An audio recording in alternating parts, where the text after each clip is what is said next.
eventually go to England. They do a bit more training. They originally trained, if you ever go to Edmonton, where Northlands is now, that was the old exhibition ground, and that's exactly where they did the training. Gordon Guile, actually, he wouldn't have been too much of a participant in here. Only the last couple of weeks, just on the basis of how late he trained. They're going to sail across. They're first going to go across Canada, where stopping at Parliament Hill, and they eventually sail from Montreal to England, and then they do a bit more training. And then in October of 1915, they get the orders. They're heading out to France.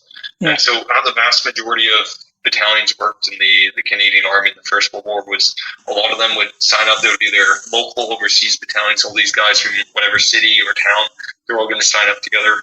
They're going to sail to England together. And once they get to England, they break up and go into different reinforcements.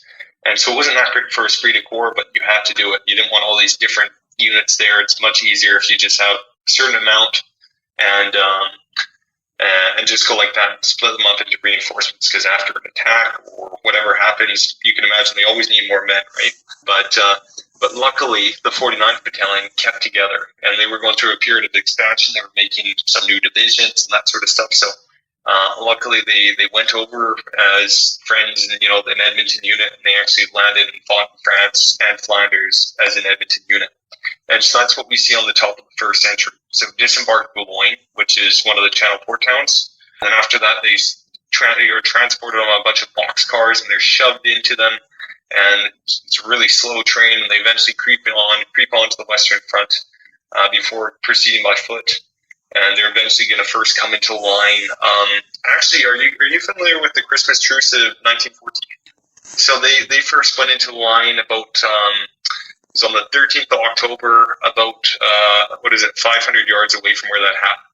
Like, that's the sort of, I know, kind of the whole part of this, it was meant to be, you get kind of acclimatized to the Western Front.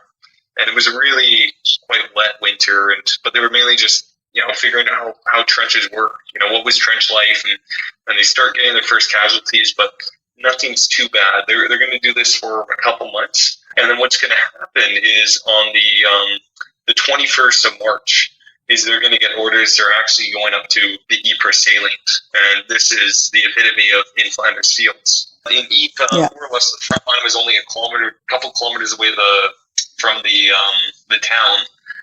But it actually formed a salient. And what this meant was, more or less for the guys when they were at the apex of it, they felt surrounded. They felt that the Germans could shell them from the north, the south, and from the east, and it was a real hot spot to be in.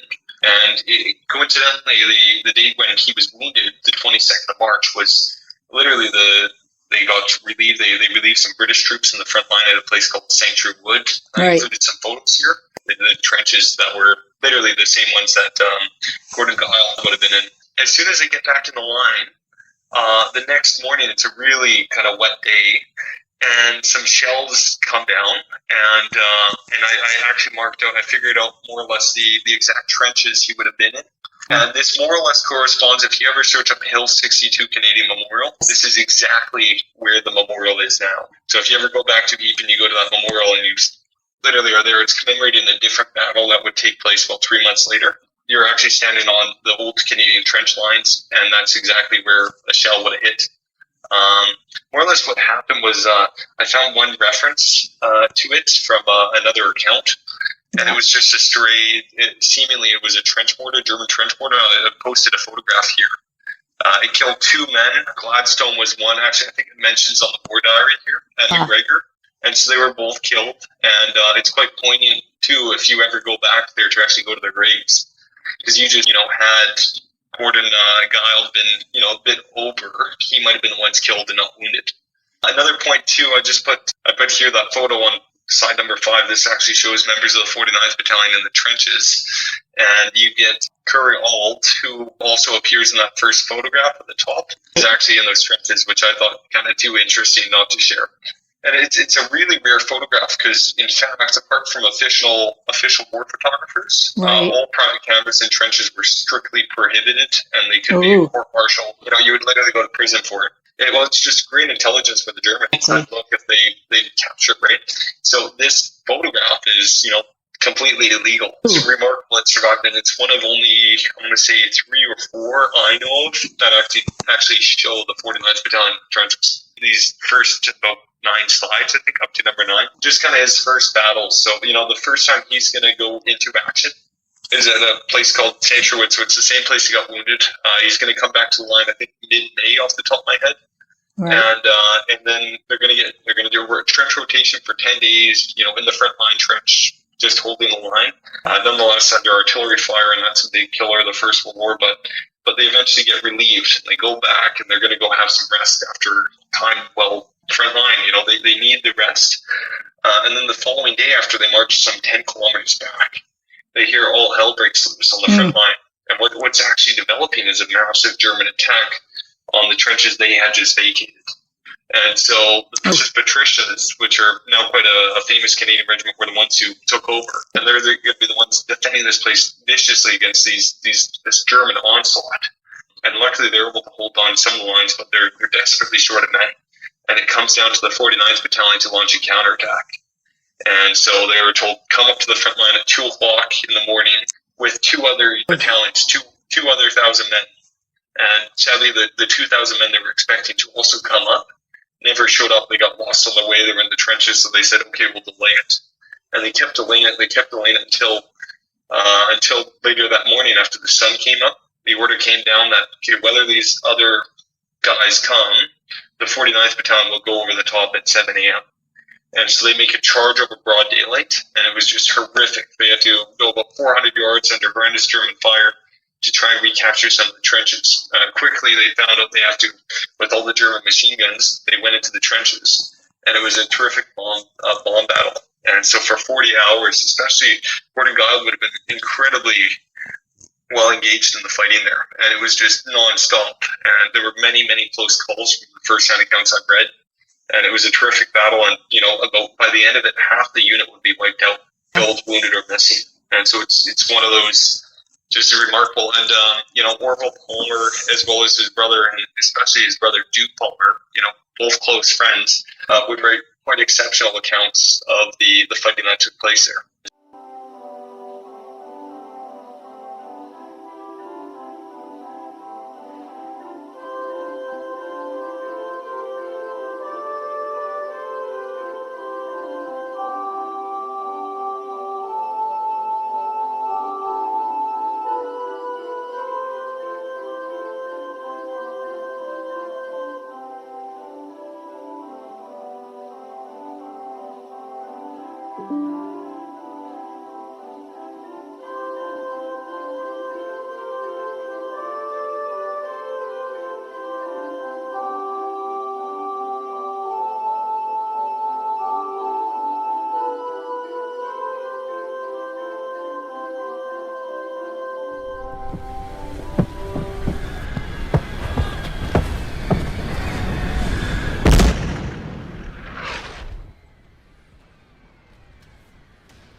you want to find the Colonel, I know where he is. I know where he is. I know where he is. If you want to find the Colonel, I know where he is. Home again on 7 days' leave. I saw him, I saw him. Home again on 7 days' leave. I saw him, home again on 7 days' leave. The next couple slides, number 10, 11, 12, it's too specific, except for slide 13. You're looking at that Zollengräben. This is all from a presentation I did with the perpetuated unit, what was it, last month? And so just to kind of share them, because a lot of the history is being lost to them as well. They got these battle honors, but they don't know what it's about. And, so I did share the story of your relative, your grandpa's brother, similarly. Don't want that to be lost. But you can actually see on slide 13, in that field right there, that's where he was actually wounded. And so, in fact, it might have even been when they're going up the line, but more likely it would have occurred, perhaps over there. And they were more or less told, you got to advance on this position. You're not meant to take the German trench, but in fact, you're going to be just short of it. And they're hoping the Germans wouldn't be none the wiser. They're going to start to dig in. And so they went over the top. Luckily, they were none the wiser until they got right there and they started digging in. And the Germans realized, and they started opening up a point blank range. So a lot of them guys fell or got wounded. Luckily, Gordon Guile was able to extradite himself. Because by the time they got there, they were so far in advance that a lot of the stretchers and stretcher bearers were low supply or none at all. So a lot of guys were just brought back and they were left there to be basically to expire. I'm on slide 15. This is more or less their whole plan. And as far as I can tell, Gordon Giles would have been part of the B and C Company force that were going towards Kenora Trench. And initially what was meant to happen, their main objective is that Regina Trench that you can see. What occurred, so it was meant to be B Company and C Company who were going to attack it. Just B Company going to that Kenora Trench. They laid out some white tape the night before, and they laid it out wrong. It directed most of the force to the subsidiary objective. The main objective was, left to just one kind of company. And they were up against a crack German troop. They were against the German Marines. And so this is quite similar to, more or less the First World War version of Special Forces. So these weren't just any conscript German. These are really devoted regular soldiers and well-trained. They're battle-hardened compared to, the guys that had been through trench rotations in one battle before.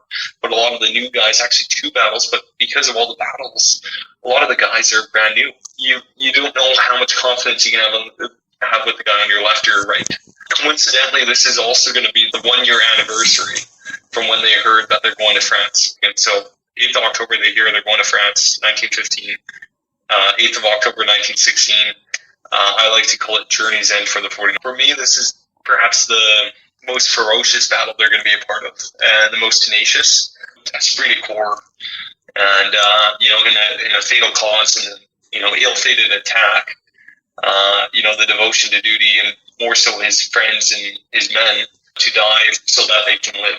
Going back to the memoirs of that Orville Palmer, you can hear how close they were. It mentions, well, I'm sure you've read it, Gordon Guile was in charge of the section, so I took him out. It's quite remarkable hearing about that, how that shell nearly killed him right then and there. Moving on, you get that photo so you can see exactly how he would have looked like. And this is, you're basically seeing what Gordon Guile would have been seeing too. And you can see this is once again from his memoirs, and I like to follow his memoirs here because we don't have the memoirs of Gordon Guile. He never lived to write them, but if we follow Orville's memoirs, more or less follow what's going on. And so they were meant to do a barrage the whole night before, but didn't want to let the Germans know that they were going to attack, so they kind of went easy. It was going to be a hurricane bombardment for 7 minutes just before the attack. And this was really critical because the night before they had someone called Scout Sergeant Holloway, and he'll come up a bit later. The scouts are like the guys crawling around no man's land. They're also our version of special forces now, what we would call them. But he went out the whole frontage, and he found in front of Kenora Trench, it was thick with German wire. This was a deadly obstacle. And maybe there were a couple gaps, but then that'll there, and a German machine gun, to which if you see where it says German strong point on slide number 17, there were 2 machine guns positioned there, and that's exactly the place that once Gordon Guile with some others get into Canora Trench, they're trying to bomb out through there. This is an important objective too. It was crucial they capture this because if you see where I wrote German wire line, if you can imagine this German wire line, and then troops get stopped there, it's more or less a wall, and they're all lined up more or less parallel to that wire line.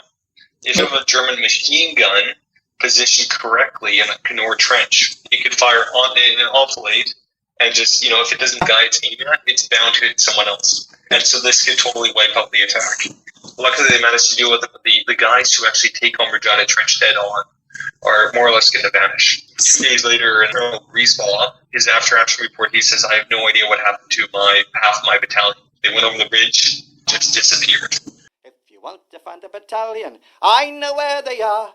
I know where they are. I know where they are. If you want to find a battalion, I know where they are. They're hanging on the old barbed wire. I saw them, hanging on the old barbed wire. I saw them hanging on the old barbed wire. But this one happened. Some of the guys, B and C company, some of them, including Gordon Giles, get into that Canora Trench. And so that's where they're going to fight for about 7 hours. They're going to send in some more reinforcements, but eventually they can't make it through that German strong point. I show a little map here, and this was actually from the regimental archives. And you can just see, there's the MG, that of course stands for machine gun. If you poke your head out, there's a machine gun firing on you. Noteworthy about this map here was this was actually done, and there was an attached field message form being sent out by a runner from that Canora Trench. So even though he was inside this trench and you should be concealed, but nonetheless, he could tell machine guns were firing at him. Another really important thing, because remember, Gordon Giles, he was a bomber, really crucial job. But a big challenge they found here at Regina Trench was the German stick grenade could be thrown an extra 10 or 20 yards. And so what that meant was that the Germans had the advantage, that they could throw their bombs further than the 49th Battalion could throw their bombs, specifically Gordon Giles. What this meant that was for Gordon Giles' bombs to be effective, he had to be within killing zone of the Germans. So the Germans were much more likely to get bombs on him than he could get bombs on them. Right. So it was a really critical thing, and the whole idea was you wanted to have these bombs so you don't have to take them on the bayonet where you could be killed. In fact, it was almost a deadlier job. And I think one of the best accounts of this is that the bombing section is generally about 20 or 25 people. And then, if we look here in that report on page 18, it specifically says, and only one bomb. That just means they were basically annihilated right there. Now, put yourself in Gordon Giles' position here. Everyone from his platoon that he had brought up through artillery and all that sort of stuff. Perhaps they attacked on another part, but more or less he could see all his buddies, they have been killed. Yet nonetheless, he decides to stick on, and he knows he's much needed because this is the only way they can hold the Germans back, perhaps unless they come around the corner. And his most critical, he's in place, but all the while, the Germans have more or less infinite supply of bombs. They can always keep bringing them on. They're running low on bombs because they have to go overland into a hail of German fire to bring big crate of bombs, and they're a prime target for the Germans. And so, they're always short on these bombs, and of course reinforcements as well. And so he's playing a critical role. You get there's about, I think it says here, about 45 men in that trench. But really, it's just Gordon Giles holding the back. With Gordon Giles fails, then it's all of the, it's those guys for themselves. But they really need this bomber. What's remarkable, too, is if you look at slide number 19, you can actually see the glint off of the helmets of some of the men. If you see the 49th bomb post, and if you see the circle the highest, there's a good shot that's actually Gordon Giles. And this is perhaps the last image of him alive. And you can just see here where the Germans are. So he would be flying, and the way they would throw their bombs, it would be like a cricket ball, if you can imagine. And the whole idea is for their arms not to get sore. Right. But because they were under, out of range, oftentimes they would throw it like a regular baseball, which he probably was doing. But nonetheless, it's quite a remarkable shot. Actually one of the battle. But you can just see how many Germans were positioned there. And along with that, they had 2 machine guns. Each could fire up to 600 rounds per minute. So as soon as you turn that corner, you're annihilated. So it was almost a futile thing, but nonetheless, in case there was an attack, success on the right-hand side, they could outflank that position and finally succeed in capturing it. Otherwise, they wouldn't succeed. Next one, and I'm sure you read it from James Todd, who you can see him on the left there on number 20. And he actually, more or less, he was one of the last people who specifically referenced Gordon Gild when eventually the order, after 7 hours of that head-to-head fighting, they're told to come back, and the casualties are going to be catastrophic, as we kind of go through later on. But you can see here how he mentions Gordon Gild specifically. And in fact, if you notice too, and I don't think we should diminish this, is I will give you a few of the names of those who were in this particular spot. And the very first name he mentions is Gordon Gild. With alphabetical or any of that sort of stuff. And similar, if you look, a lot of the names, they're just one word, but he actually gives the full name. Perhaps minor, perhaps it's something more. And similar, if you look here, obviously he got wounded during the battle. And this guy would have seen lots of combat. That's James Todd guy. He specifically mentions here, and he totally goes out of his way. And too, this is 16 years after the battle. Seasoned combat vet and all this, but not only does he remember which platoon he was, but not only does he mentioned original 5th platoon bombing corporal was killed, and I may say here, if ever a Canadian died fighting, it was he. And he there was no other publication where he had the same words. I just wish he gave a bit more detail, but no such luck. But nonetheless, I think it's quite an encompassing statement. And this is from one of the witnesses who actually saw him being killed. So right away. What your family had known since October 1916 with that report that he was never seen again at fire, that's not true. He was definitely seen in the Kenora communication trench. And like I mentioned, he would have been one of the very last bombers in action. I didn't put it here, but you can see kind of the battlefield today. This is intact on the far that cemetery. You can see he's buried on the far left-hand corner, the one closest to us. Can you see the cemetery there? It's actually right where Regina Trench was, so he's actually buried inside Regina Trench. So they encompassed some of the trench line into the cemetery, and they just plunked his body into the old German trench and built a cemetery around it. Canadians. You have 3 main cemeteries in the Somme. 2 is going to be Regina Trench, and then another one at Adirondack. And in between the 2, there's this, they call it the West Miramont Road, and on either side of that road was 2 cemeteries, and they were full on. I've got photos of them. For whatever reason, they said, okay, we're not going to use this road, we're going to move them over to another one, and so then they moved to here. So that's what happened, more or less. So and then that's where you get his grave. But I think he was probably one of the first ones to be moved, because he's in Quad 1A7, I think. So he's like right there. Actually, it's quite remarkable with the Commonwealth War Graves. At the time, they were the Imperial War Graves Commission. Then about the 1950s, they changed their name over to the Commonwealth War Graves. And they're the ones who look over Gordon Gild's grave and a lot of his comrades.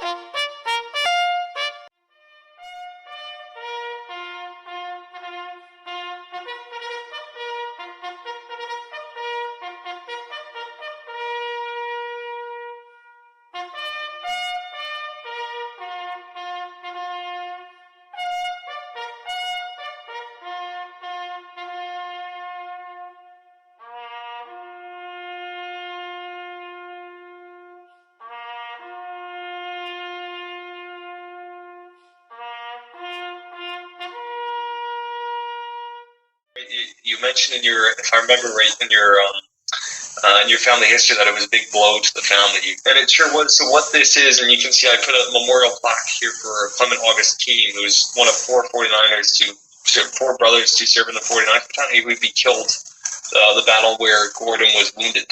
And the whole idea was you put on the family headstone, and that symbolizes that you lost a son, a loved one, a father, a loved one in the Great War. And so really, you can imagine this. So in lieu of actually sending the remains of Gordon Gild back home to Canada to repatriate him, this is all they got. This is all the family. So this is what was in here, and I don't know where it is. It might be on the family headstone or something. By all means, this is his final legacy, and the final gift the government gave to whatever became of him. No further information. This is just to confirm he died, because you could read that there was big hopes that he was still alive, maybe taken prisoner or something, but that's not so. They would have been issued other medals too. I just did a little frame here on the slide before to show, and you can actually see the medal index card saying which ones were sent to who. And so we would have received those 3 medals: the memorial plaque on the top left, and something called the memorial cross sent just to the female next to kin. Just a piece of jewelry, right? But when you look at these, because they're just metal, what a lot of people say, but really this is their last legacy. This is the last production of their lives. All they did in the First World War, literally making the ultimate sacrifice. This is the government's recognition. This is the government's recognition.